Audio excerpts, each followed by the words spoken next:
आज हम लोग ग्रुप डी का सेट का सॉल्यूशन देखते हैं। क्वेश्चन नंबर 46 है। दिया हुआ है कि 120 का 40% का 50% क्या होगा। 120 का 40%, 40/100 कर दीजिए। 50%, 50/100 कर दीजिए। काटिए, इससे काटिएगा तो 2 बार में, इससे काटिएगा तो 20 बार में। देखिए 0 से 0 खत्म होगा, ये 0 से 0 खत्म हो जाएगा। 12 दूना 24, ये सवाल का उत्तर हो जाएगा।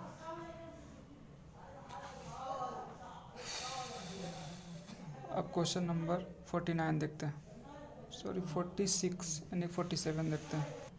तो क्वेश्चन है 47 नंबर के 3 integer 1/4 divide by middle bracket 1 integer 1/4 minus 1/2 small bracket 2 integer 1/2 minus 1/4 minus 1/2 1/4 minus 1/6 के पावर वेन कूलम है। तो सबसे पहले अगर वेन कूलम रहता है ना, तो सबसे पहले इसका हम लोग काम करते हैं।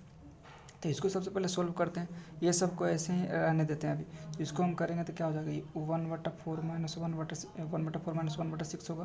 तो इसका अगर हम एलसीएम लेते हैं तो ये हो जाएगा 12 एलसीएम हो जाएगा, और यहाँ पे जाएगा 3, यहाँ पे 2, इसका मतलब 1/12 आ जाएगा यहाँ पे। अब हम इसके जगह पे 1/12 लिखेंगे, और ये आ जाएगा 2 इंटीजर 1/2 माइनस 1/12। जब इसको सोल्व करेंगे तो ये 5/2 माइनस 1/12 आ जाएगा।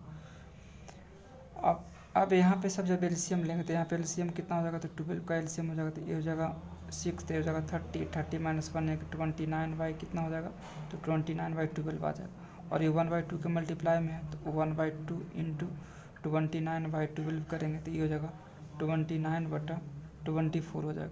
अब यहाँ पे देखिए, यहाँ पे और है 1 माइनस 1 इंटीजर 1/4, तो इसको हम लिख सकते हैं 5/4 माइनस 29/24। जब इसको सोल्व करेंगे तो एलसीएम लेंगे तो 24 का एलसीएम होगा, तो ये हो जाएगा 6 इंटू 5 करेंगे तो 30, और यहाँ पे हो जाएगा 21, इसका मतलब 1/24 हो जाएगा। अब यहाँ पे आएंगे, यहाँ पे इसमें आएंगे तो ये हो जाएगा 12 इंटू 30, 30/4 डिवाइड बाई 1/24। इसको सोल्व करेंगे तो 13/4 इंटू 24 होगा, इससे काटेंगे तो 6 बार में कट जाएगा, और 13 इंटू 6 करेंगे तो 78 आएगा, और यही सवाल का उत्तर हो जाएगा। अब हम क्वेश्चन नंबर 48 को देखते हैं। क्वेश्चन नंबर 48 में कहा जा रहा है आपको से कि बिंदु -2 -5 का बाई अक्ष पर प्रतिबिंब क्या होगा। तो देखिए एक क्वाड्रेंट बना लेते हैं, और यहाँ पे देखिए -2 है, तो ये एक्स होता है, एक एक्स डैश होता है, ये बाई होता है, ये बाई डैश होता है, ये पॉजिटिव या नेगेटिव होता है। तो यहाँ पे होगा, यहाँ पे 1 और यहाँ पे 2, यहाँ पे 3, तो यहाँ पे -1, यहाँ पे -2 होगा, और -5 है तो यहाँ पे -1, यहाँ पे -2, यहाँ पे -3, -4, और यहाँ पे होगा -5। तो मान लीजिए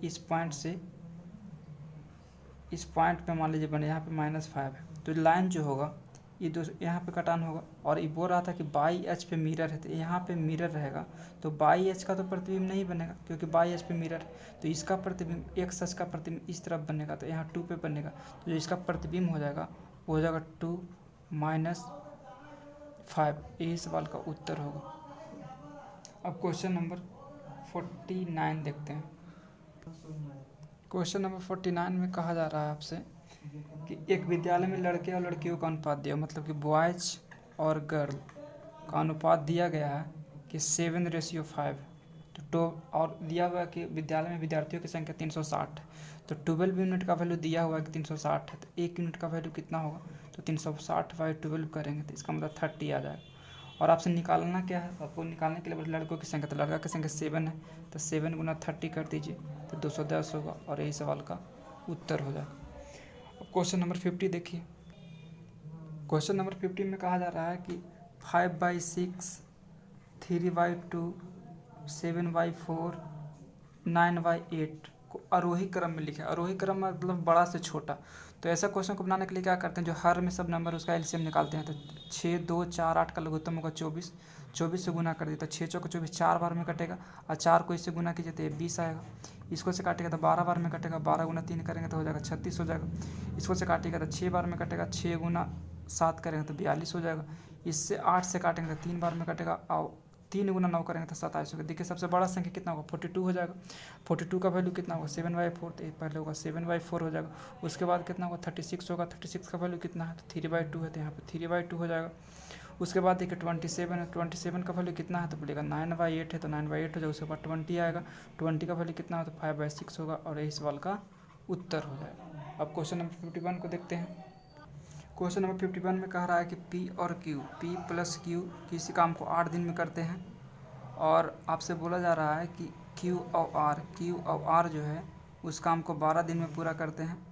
P plus Q plus R उस काम को 6 दिन में पूरा करते हैं, तो P R उस काम को कितना दिन में करेंगे, P और R उस काम को कितना दिन में करेंगे, यही आपसे पूछा जा रहा था। इसका एलसीएम निकालिए, तो 8, 12 और 6 का लघुत्तम लेंगे तो 24 आएगा, तो यहाँ से किटिएगा तो 8 3 24, 3 आएगा, यहाँ पे करेंगे 2 आएगा, यहाँ पे करेंगे तो कितना हो जाएगा 4 हो जाएगा।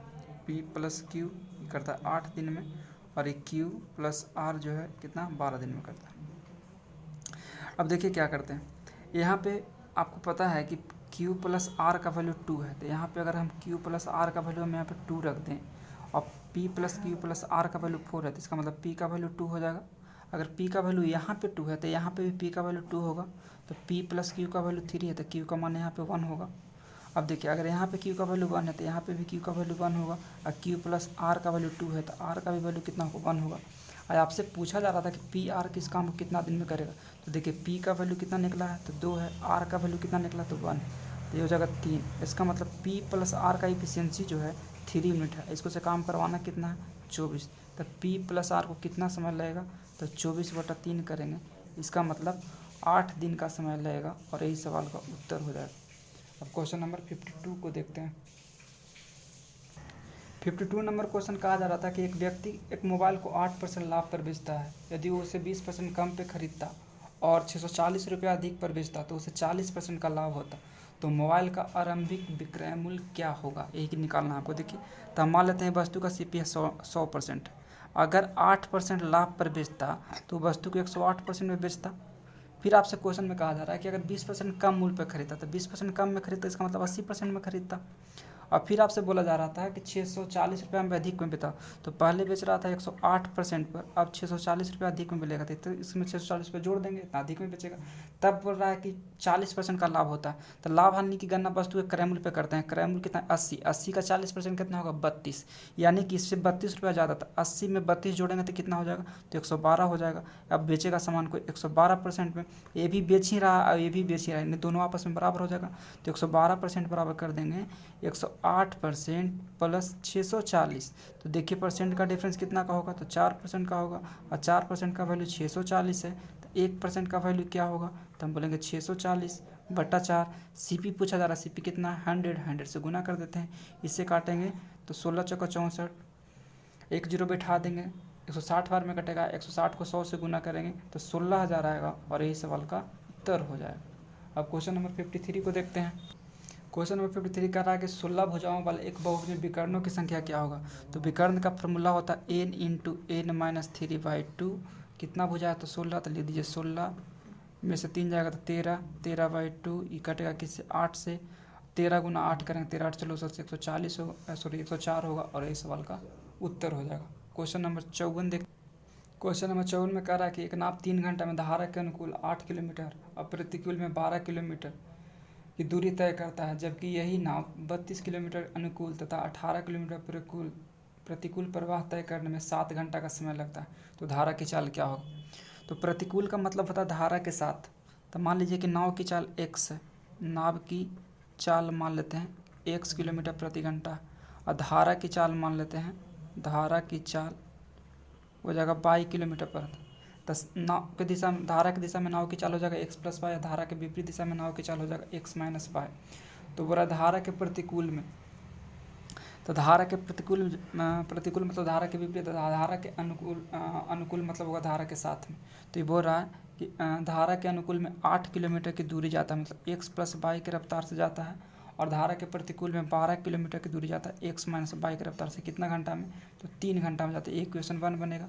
और दूसरा क्वेश्चन कहा जा रहा था इसी में कि जबकि 32 किलोमीटर अनुकूल में, मतलब कि 32 जो जाता है x + y के साथ जाता है, और 18 किलोमीटर जो है धारा के प्रतिकूल में x माइनस बाई की रफ्तार में जाता है तो उसे 7 घंटा का समय लगता है। इक्वेशन सेकंड बनेगा। अब हम इसको सोल्व करने के लिए क्या करते हैं, दोनों में किसी को हम काट सकते हैं। देखिए यहाँ पे 8 है, यहाँ पे 32 है, तो इसको काटने के लिए हम इसको 4 से मल्टीप्लाई कर देते हैं। जैसे इसको 4 से मल्टीप्लाई करेंगे तो ये जो हो जाएगा 8 गुना 4 32 हो जाएगा, ये 32 हो जाएगा। तो हम क्या करते हैं 32 हो, तो जब इसको हम घटाएंगे तो एक ख़त्म हो जाएगा, 32 से 32 खत्म। यहाँ पे जब हम करेंगे तो ये 12 गुना 4 48 हो जाएगा। तो ये हो जाएगा 48 बटा एक्स माइनस बाई, और ये हो जाएगा माइनस 18 बटा एक्स माइनस बाई बराबर, इससे करेंगे तो कितना होगा 4 गुना 3 12। अब 12 में से 7 जाएगा तो कितना बचेगा 5 बचेगा। अब देखिए यहाँ पे जब एलसीएम लेंगे तो एक्स माइनस बाई एलसीएम हो जाएगा, और 48 में से 18 जाएगा तो 30 हो जाएगा, बराबर कितना हो जाएगा 5। इससे काटेंगे तो कितना होगा 6 हो जाएगा। इसका मतलब एक्स माइनस बाई बराबर कितना पता चला 6 पता चला। हमको एक इक्वेशन ए निकला पता चला, एक्स माइनस बाई का वैल्यू कितना होगा 6 होगा। अब हम क्या करते हैं एक्स माइनस बाई का वैल्यू हम किसी में पुट कर देते हैं। अगर हम इक्वेशन 1 में एक्स माइनस बाई का वैल्यू पुट कर दें, ये हो जाएगा 8 बटा एक्स प्लस बाई प्लस 12 बटा एक्स माइनस बाई का वैल्यू 6 है, तो यहाँ पे 6 रख दीजिए, बराबर 3 है। इससे कटेगा तो 2 बार में, ये हो जाएगा 8 बटा एक्स प्लस बाई बराबर 3 में से 2 जाएगा तो कितना बचेगा 3 माइनस 2 बराबर 1। तो इसका मतलब एक्स प्लस बाई का वैल्यू कितना हो गया 8, और एक्स माइनस बाई बराबर कितना है 6। आपसे निकालना था कि निकालना क्या है, तो धारा की चाल निकालना है, यानी बाई का वैल्यू आपको चाहिए। तो देखिए अगर इसको जोड़ते हैं तो बाई बाई खत्म हो जाएगा, तो 2x बराबर कितना हो जाएगा तो 14 हो जाएगा। तो x बराबर कितना हो जाएगा 7। अब देखिए तो x प्लस बाई बराबर 8 है, और x का वैल्यू 7 प्लस बाई बराबर 8, तो बाई बराबर क्या होगा तो 8 माइनस 7 बराबर 1 किलोमीटर प्रति घंटा, यही धारा की चाल होगा। अब क्वेश्चन नंबर 55 देखते हैं। 55 नंबर क्वेश्चन कर रहा है कि एक फल विक्रेता जो 200 केला बेचता है तो 40 केला के विक्रय मूल्य के बराबर लाभ होता है। अगले दिन उतना ही केला बेचता है तो 40 केले के विक्रय मूल्य के बराबर हानि होता है। दोनों स्थितियों में प्रतिशत लाभ एवं हानि का संख्यात्मक मान का अंतर ज्ञात कीजिए। देखिए पहले बोल रहा है कि 40 को केला बेचता है तो 60 केला के विक्रय मूल्य के बराबर लाभ होता है। तो पहले वाला में प्रॉफिट हो रहा है, उसको लाभ हो रहा है, 40 का लाभ हो रहा है। 200 बेचता है तो 40 के विक्रय मूल्य का लाभ होता है, इसका मतलब 160 बेचता है तो 40 का प्रॉफिट मारता है, तो 100 में कितना होगा, इससे काटेंगे तो 4 से, इससे काटेंगे तो 25 से।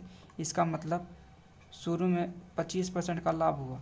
फिर क्वेश्चन में कहा जा रहा है कि अगले दिन वह उतना ही केला बेचता है तो 40 केले के विक्रय मूल्य के बराबर हानि होता है। तो अगला बार उसको हानि होता है कितना, तो 40 केले के हानि होता है। तो 200 बेचता है और 40 केला के विक्रय मूल्य के बराबर हानि होता है, इसका मतलब 240 होगा। सीपी के जगह पे इंटू 100 कर देते हैं, इसको काटेंगे तो 6 बार में 100 बटा 6 का मतलब हो गया 16.2 बटा 3%। दोनों का अंतर देख लीजिए, 25% माइनस 16.2 बटा 3 को 50 बटा 3 बोल सकते हैं, तो 50 बटा 3% अंतर देखे तो ये हो जाएगा 75 माइनस 50 बटा 3, इसका मतलब 25 बटा 3, तो 8.1 बटा 3% हो जाएगा। यही सवाल का उत्तर हो जाएगा। अब क्वेश्चन नंबर 56 देखिए।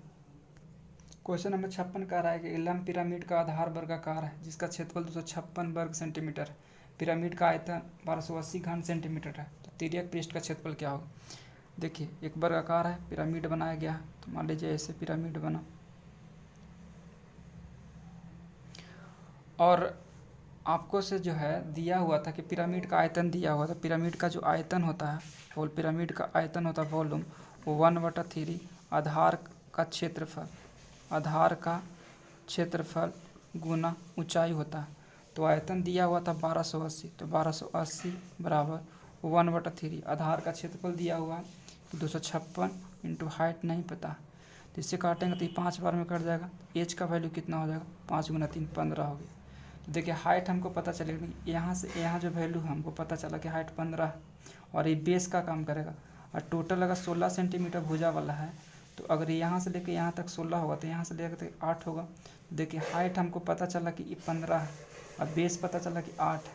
तो ये देखिए तो स्लैंट हाइट का वैल्यू 17 होगा।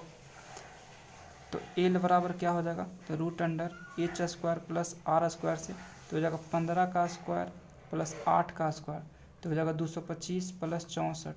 इसको करेंगे तो हो जाएगा 289। 289 किसका वर्गमूल होता है, तो 17 का होता है। इसका मतलब स्लैंट हाइट का वैल्यू पता चलेगा कितना, कि 17 है। आपसे पूछा जा रहा था कि तिर्यक पृष्ठ का क्षेत्रफल क्या होगा। तो तिर्यक पृष्ठ का क्षेत्रफल क्या होता है, देखते हो ये होता है तिर्यक पृष्ठ का क्षेत्रफल। तो तिर्यक पृष्ठ का क्षेत्रफल होता है 1/2 गुना आधार का परिमाप इंटू तिर्यक ऊंचाई। देखिए 1/2 आधार कैसा है, वर्गाकार है, तो वर्गाकार है तो एक भुजा अगर 16 है तो परिमाप कितना होगा, 16 गुना 4 64 हो जाएगा।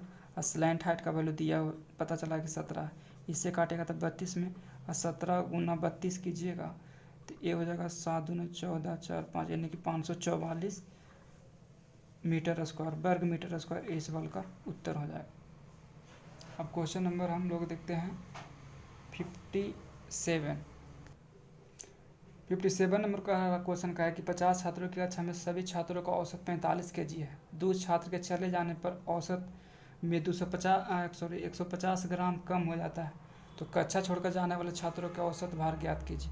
तो देखिए 2 छात्र जाने के बाद औसत कितना है, तो 45 है, तो 45 लिख दीजिए प्लस, देखिए कमी कितना हुआ है तो 150 ग्राम, तो 150 ग्राम है और इसको केजी में बदलना था। केजी में बदलने के लिए 1000 से डिवाइड करते हैं और संख्या बचा कितना, तो 50 था, 2 छोड़ के चल गया तो बचा 48 हो गया। अब बटा जाने वाली की संख्या तो 2 करिए, इसको सोल्व कीजिए तो 0 से 0 खत्म हो जाएगा। इसको अगर हम 5 से काटते हैं तो 3 बार में, इसको 5 से काटते हैं तो 20 बार में। अब देखिए इससे अगर हम काटते हैं तो 2 से काटेंगे तो 24 बार में ख़त्म हो जाएगा, और इससे अगर हम काटते हैं तो ये हो जाएगा। देखिए इसको से हम काटते हैं तो ये 2 बार में तो 12 कट जाएगा, नीचे में कुछ नहीं मतलब ये 10 बच जाएगा नीचे में, तो ये हो जाएगा 45 प्लस ऊपर में हो जाएगा 12 या 36, 36 बटा 10 का मतलब हो जाएगा 45 प्लस 3.6, तो इसका मतलब 48.6 kg होगा, और यही सवाल का उत्तर हो जाएगा। अब क्वेश्चन नंबर 58 को देखते हैं। क्वेश्चन नंबर 58 कहा जा रहा था कि एक पिता अपने बेटे से कहता है कि तुम्हारे जन्म के समय मेरी उम्र तुम्हारे वर्तमान उम्र के बराबर थी, यदि पिता की वर्तमान आयु 60 वर्ष है तो 5 वर्ष पहले पुत्र की आयु क्या है। तो देखिए एक पिता अपने पुत्र से कहता है कि तुम्हारे जन्म के समय मेरी उम्र उतना थी जितना तुम्हारे वर्तमान, इसका मतलब पिता जो का उम्र जो होगा पुत्र का दुगना होगा। अगर जो सन अगर x वर्ष का होगा तो फादर कितना होगा प्रेजेंट में, तो प्रेजेंट में होगा 2x ईयर का, और 2x का वैल्यू क्वेश्चन में दिया हुआ है कि 60 वर्ष है, तो x का वैल्यू कितना होगा तो 30 हो जाएगा। सन कितना साल का होगा तो 30 वर्ष का होगा। 5 वर्ष पहले पूछा जा रहा है, तो 5 वर्ष पहले पूछा जा रहा है तो 30 - 5 करेंगे, यानी 5 वर्ष पहले पुत्र जो है 25 साल का होगा, यही सवाल का उत्तर हो जाएगा। क्वेश्चन नंबर 59 देख। क्वेश्चन नंबर 59 कह रहा था कि 734 के पावर फैक्टोरियल 53 गुना 673 के पावर फैक्टोरियल 67 गुना 938 के पावर फैक्टोरियल 26 गुना 879 के पावर फैक्टोरियल 32 का इकाई अंक क्या होगा। देखिए अगर फैक्टोरियल का मान फैक्टोरियल 3 से बड़ा हो तो उसका मान हम लोग फैक्टोरियल 4 मान लेते हैं, तो इसकी यूनिट पर 4 के पावर हम 4 कर लिए, यहाँ पे 3 के पावर 4 कर लिए, यहाँ पे 8 के पावर 4 कर लिए, और यहाँ पे 9 के पावर 4 कर लिए। अब देखिए 4 के पावर 4 करेंगे तो कितना होगा, तो 4 के पावर 4 करेंगे तो 256, तो यहाँ यूनिट प्लेस पे 6 आएगा, और 3 के पावर 4 करेंगे तो 81, यानी इसका मतलब यूनिट प्लेस पे 1 आएगा, और 8 के पावर 4 करेंगे तो कितना हो जाएगा, 8 के पावर 4 करेंगे तो 8 × 8 × 8 × 8 करके देख लीजिए तो 8 × 8 = 64, और 4 32 2 और फिर 16, यहाँ पे भी 6 आएगा, और 9 के पावर 4 कीजिएगा तो करके देख लीजिए 9 × 9 × 9 × 9, तो 9 × 9 करेंगे तो 81, इसका मतलब यहाँ पे कितना भी होगा, यहाँ पे भी 1 होगा। देखिए 6 को मल्टीप्लाई कीजिएगा तो 36 होगा, तो यूनिट प्लेस पे कितना आएगा तो 6 आएगा, यही सवाल का उत्तर हो जाएगा। अब क्वेश्चन नंबर हम लोग 60 देखते हैं। क्वेश्चन नंबर 60 में कहा जा रहा है कि यदि विज्ञान में 800 छात्रों का प्रवेश मिला तो कुल छात्रों की संख्या ज्ञात कीजिए। तो देखिए साइंस का जो डिग्री का वैल्यू है, साइंस में डिग्री का वैल्यू है 100 डिग्री, तो इसका मतलब 100 डिग्री का वैल्यू दिया हुआ है कि 800 है, तो 1 डिग्री का वैल्यू क्या होगा, तो 800 बाई कितना हो जाएगा 100 हो जाएगा। और आपसे पूछा जा रहा था कि मतलब आपसे पूछा जा रहा है कि टोटल का वैल्यू क्या होता है, टोटल तो होगा 360। देखिए 0 0 खत्म हो गया, इससे अगर काटते हैं तो ये 0 से 0 खत्म होगा, 36 गुना 8, अगर हम 36 गुना 8 करते हैं, को लगता है कुछ गलत हुआ यहाँ पे, यहाँ 360 होगा जी। तो देखिए 36 गुना 8 करते हैं तो ये हो जाएगा 8 से 48, 7 में 4 24, 4 28, मतलब कि 2880, यही सवाल का उत्तर हो जाएगा। अब क्वेश्चन नंबर 61 में कहा जा रहा है कि एक टावर कि शीर्ष का उन्नयन कोण उसके खंभे के आधार और शीर्ष से क्रमशः 30 तथा 60 डिग्री है। तो खंभे की ऊंचाई अगर 10 मीटर है तो टावर की ऊंचाई क्या होता है? मान लीजिए एक टावर है और एक खंभा है। तो आपसे बोला जा रहा था कि खंभा के शीर्ष का उन्नयन कोण जो है 30 डिग्री है, मतलब कि यहाँ पे जो बन रहा है वो 30 डिग्री का कोण बन रहा है, और जो उसके तल पे बनता है उसको बोला जा रहा है कि यहाँ पे 60 डिग्री का कोण बनता है। तो देखिए छोटे वाले को देखिए, अगर यहाँ पे 30 है तो 30 डिग्री का सामने वाला भुजा 1 होता है। अगर ये 30 है तो यहाँ वाला जो बनेगा 60 बनेगा, 60 के सामने वाला भुजा √3 होगा। अगर ये √3 है तो ये भी कितना होगा? √3 होगा। अब देखिए ये 60 डिग्री है तो 60 डिग्री के सामने, ये अगर 60 है तो ये वाला भुजा कितना होगा? ये 30 होगा, और 30 के सामने वाला भुजा 1 होता है, और 60 डिग्री के सामने वाला भुजा √3 होता है। तो 1 यूनिट का वैल्यू अगर यहाँ पे 1 करते हैं तो 1 यूनिट का वैल्यू √3 होगा, तो √3 यूनिट का वैल्यू कितना होगा? तो √3 यूनिट का वैल्यू हो जाएगा √3 गुना √3, इसका मतलब 3 होगा। यानी टोटल वैल्यू 3 के बराबर है। यहाँ से लेके यहाँ तक अगर 1 है तो यहाँ से लेके यहाँ तक वैल्यू कितना होगा? तो 2 हो जाए। और अगर यहाँ से लेके यहाँ तक 2 है तो ये भी वैल्यू इसका पैरेलल है तो ये भी 2 यूनिट हो जाएगा। और खंभा का ऊंचाई दिया हुआ था कि खंभा का ऊंचाई आपसे दिया हुआ है कि 10 मीटर है, इसका मतलब 2 यूनिट का वैल्यू दिया हुआ है 10, 1 यूनिट का वैल्यू कितना होगा जी? 5। तो मीनार की ऊंचाई कितना है? तो 2 1 3, 3 यूनिट का वैल्यू पूछ रहा है तो 3 बराबर कितना होगा? तो 5 गुना 3 बराबर कितना होगा? 15 मीटर। यही सवाल का उत्तर हो जाएगा। अब हम लोग क्वेश्चन नंबर 62 देख। क्वेश्चन नंबर 62 में कहा जा रहा है कि 500 से कम, 500 से कम बोल रहा है कि 500 से कम कितनी प्राकृतिक संख्या जो 3549 से विभाजित किया जाता है और हर बार 30 से बता दिखा लीजिए। तो 3539 का एलसीएम निकालिएगा तो अगर इसको आप 7 से काटिएगा तो 5 बार में, 7 से काटे तो 7 बार में, तो ये हो जाएगा 7 गुना 5 गुना 7, 7 49, 49 गुना 5 कीजिएगा तो 245 हो जाएगा। तो 245 तो कटा और 30 शेष बता, तो 30 शेष में अगर हम जोड़ते हैं तो कितना होगा? 275 हो जाएगा। तो 275 का दुगना कीजिएगा तो ये तो ज़्यादा हो जाएगा, तो 500 से ज़्यादा हो जाएगा। इसका मतलब एक संख्या होगा जो इससे कट जाएगा और 30 शेष बचेगा। यही सवाल का उत्तर हो जाएगा। अब क्वेश्चन नंबर हम लोग 63 की ओर। क्वेश्चन नंबर 63 में कहा जा रहा है आपसे कि 3 3 4 x 9 1 y 5 8 का माध्य 6 है, जिसमें x और y का स्थिरांक है। यदि x को 2x + 1 में बदला जाए, y को 3y + 2 में बदला जाए तो माध्य 4 बढ़ जाता है। तो x का मान ज्ञात कीजिए। तो माध्य दिया हुआ कि माध्य का वैल्यू 6 है, तो माध्य बराबर क्या होता है? सभी संख्या का योग बटा कुल संख्या, तो सबको जोड़िए। तो 3 + 4 + x + 9 + 1 + 4 + 5 + 8 कितना संख्या है जी? तो 1 2 3 4 5 6 7 8 है, और माध्य दिया हुआ है 6। तो हम यहाँ पे करेंगे तो 8 × 48 हो जाएगा बराबर, यहाँ पे जोड़ेंगे तो 4 3 7 और 9 कितना 16, 1 17, 17 4 21, और 21 और 5 कितना होगा? 26, 26 और 8 करेंगे तो कितना होगा? 26 और 8 करेंगे तो हो जाएगा 34।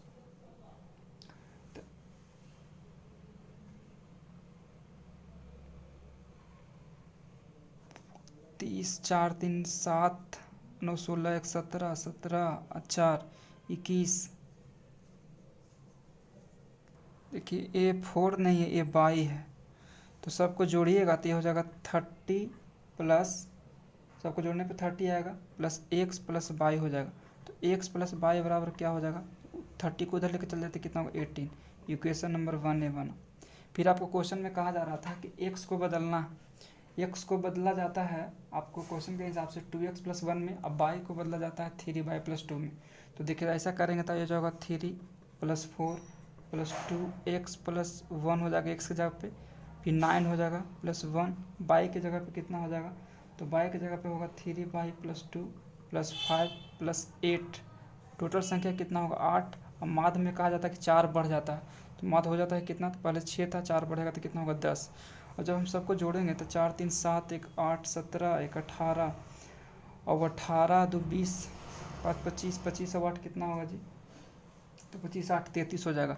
तो 33 और प्लस 2x + 2y बराबर कितना हो जाएगा? तो इधर हो जाएगा 8 गुना 10 करेंगे तो 80 हो जाएगा। जब उसको उधर लेकर जाएंगे तो ये हो जाएगा 2x + 3y, और अब इसको घटाएंगे तो कितना हो जाएगा? तो ये हो जाएगा 80 में से 33 जाएगा तो 47 बचेगा। तो ये ना हो गया इक्वेशन नंबर सेकंड हो गई। अब क्या करते हैं, यहाँ पे इक्वेशन नंबर 1 को ला के सोचते x + y = 18। अब क्या करते हैं, इसको सोल्व करने के लिए इसको हम 2 से गुना करते हैं। जब इसको हम 2 से गुना कर देंगे तो 2 से गुना करेंगे तो क्या हो जाएगा, ये हो जाएगा 2x + 3y = 47 इक्वेशन 1। और इसको 2 से गुना करेंगे तो 2x + 2y बराबर कितना हो जाएगा, 36 हो जाएगा। जब इसको सोल्व करेंगे तो माइनस माइनस माइनस तो एक ख़त्म हो जाएगा। यहाँ पे करेंगे तो 3y में से 2y जाएगा तो y बचेगा, और यहाँ पे करेंगे तो कितना हो, 11, यानी y का वैल्यू कितना हो गया, 11। अब y के मान हम लोग पुट कर देते हैं। तो y के मान अगर हम लोग y के मान अगर हम इक्वेशन 1 में डाल देते हैं तो इक्वेशन 1 था कि x + y = 18। अब y का वैल्यू हम निकालें 11, तो x + 11 = 18, तो x बराबर कितना होगा, 7। यही सवाल का उत्तर। अब हम लोग क्वेश्चन नंबर 64 की ओर चलते हैं। क्वेश्चन नंबर 64 कहा जा रहा है कि किसी धन पर 2 वर्ष का चक्रवृद्धि ब्याज 282 है, तो 2 वर्ष का SI दिया हुआ है कि 282.15 है, और 2 साल का SI दिया गया साधारण ब्याज 270 रुपया है।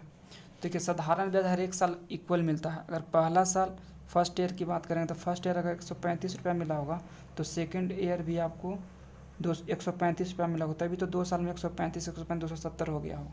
हम लोग जानते हैं कि पहला वर्ष का साधारण ब्याज और चक्रवृद्धि ब्याज बराबर होता है, तो यानी कि पहला वर्ष का SI भी 135 रुपया मिला होगा, और जब पहला वर्ष का CI 135 तो दूसरा वर्ष में कितना मिला होगा, तो हम घटा के देख लेते हैं। 282 में से अगर हम 135 को घटाएंगे तो ये बचेगा 7 और ये हो जाएगा 4 और ये हो जाएगा 1, यानी दूसरा साल का CI होगा 147.15 हो जाएगा। तो देखिए दूसरे वर्ष के CI में कितना का बढ़ोतरी हुआ है, तो हम बोलेंगे कि 12.15 का बढ़ोतरी हुआ है, कितना में, 135 में। तो डेसिमल हटेगा तो यहाँ पर 2 जीरो 100 से गुना कर देते हैं प्रिंसिपल निकालने के लिए। अब काटिए, 2 जीरो 2 जीरो खत्म हो गया। 135 में को अगर हम 9 से गुना करते हैं तो 1215 आएगा, यानी कि रेट जो होगा 9% होगा। यही सवाल का उत्तर हो जाएगा। अब क्वेश्चन नंबर 65 की ओर चलते हैं।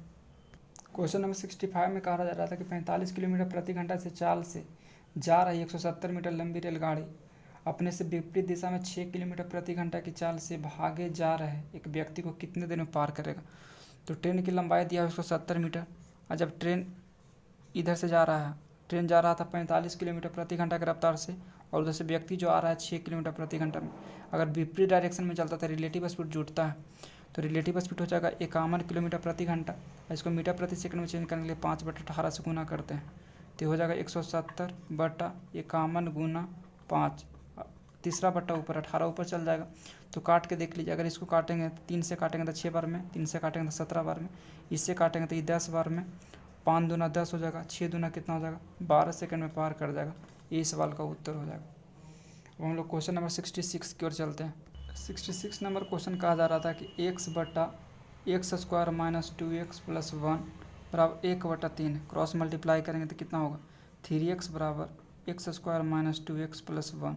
उसको उधर लेके जाइए तो x² - 2x - 3x + 1।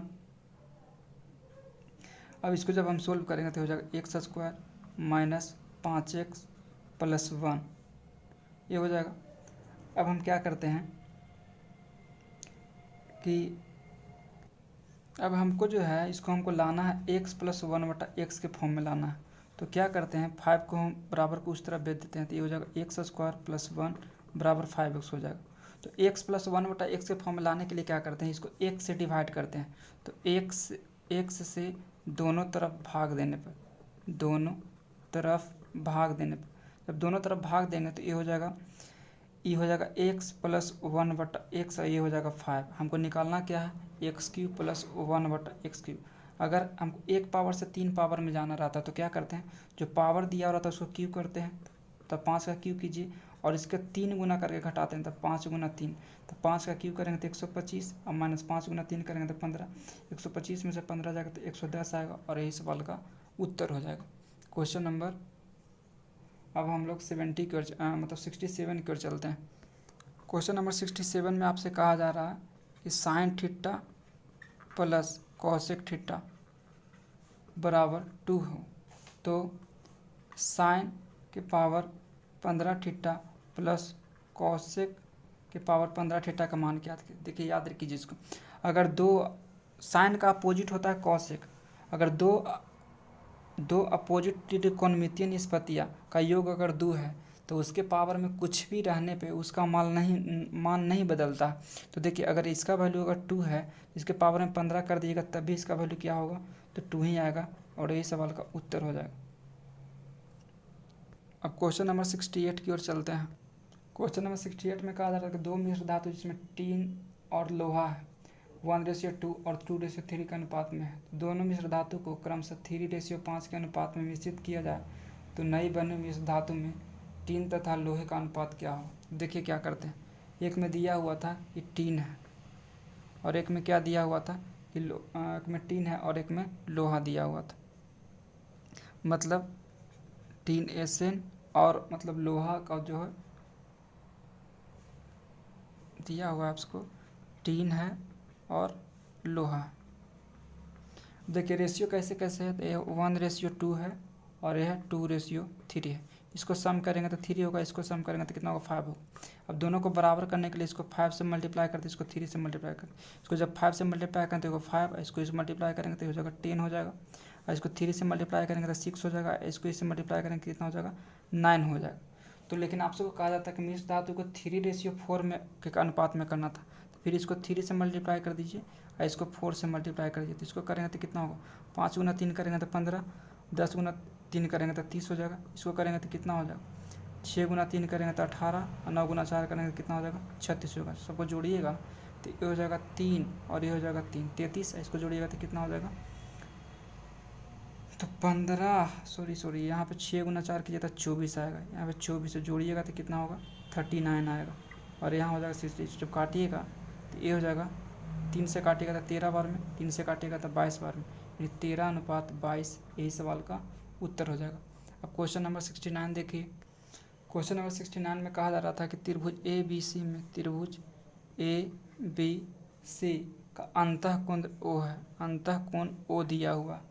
अब बोला जा रहा था कि BAC बराबर 50 डिग्री, इसका वैल्यू 50 दिया हुआ, तो BOC का मान पूछ रहा था, कोण BOC बराबर क्या होगा। तो इस ए वाला एंगल निकालना है, तो ए वाला एंगल जो क्या होता है, ये होता है 90 प्लस सामने वाला भुजा का आधा, तो सामने वाला भुजा ए है, ए का आधा कीजिए तो 90 प्लस कोने का वैल्यू 50/2 कीजिएगा तो कितना होगा 25 हो जाएगा, और 90 में 25 जोड़िएगा तो 115 डिग्री आएगा और यही सवाल का उत्तर हो जाएगा। अब क्वेश्चन नंबर 70 देखिए। क्वेश्चन नंबर 70 में कह रहा है कि यदि किसी संख्या को 114 से भाग दिया जाए तो शेषफल 39 बचता है, और इसी संख्या को अगर हम 19 से भाग देते तो शेषफल क्या बचता है। तो देखिए बोल रहा है कोई संख्या उसको हम 114 से भाग देते हैं तो शेषफल 39 बचता है, अगर उसी संख्या को 19 से भाग दिया जाए तो शेषफल क्या बचेगा, 19 से भाग देंगे तो क्या बचेगा। तो देख लीजिए अगर 19 के टेबल में 114 आएगा तो इसको ऐसे बना सकते हैं। देखिए अगर संख्या का मान निकालना है तो संख्या का मान निकालने के लिए क्या करते हैं, जो रिमाइंडर आया उस जो जिस संख्या से फिर दोबारा बात है उसी संख्या को रिमाइंडर से डिवाइड करिए। तो 29 से अगर 39 को भाग दीजिएगा, 39 को अगर 19 से, तो ये होगा 19 दूना 38, तो रिमाइंडर कितना बचेगा 1 बचेगा। यही सवाल का उत्तर हो जाएगा।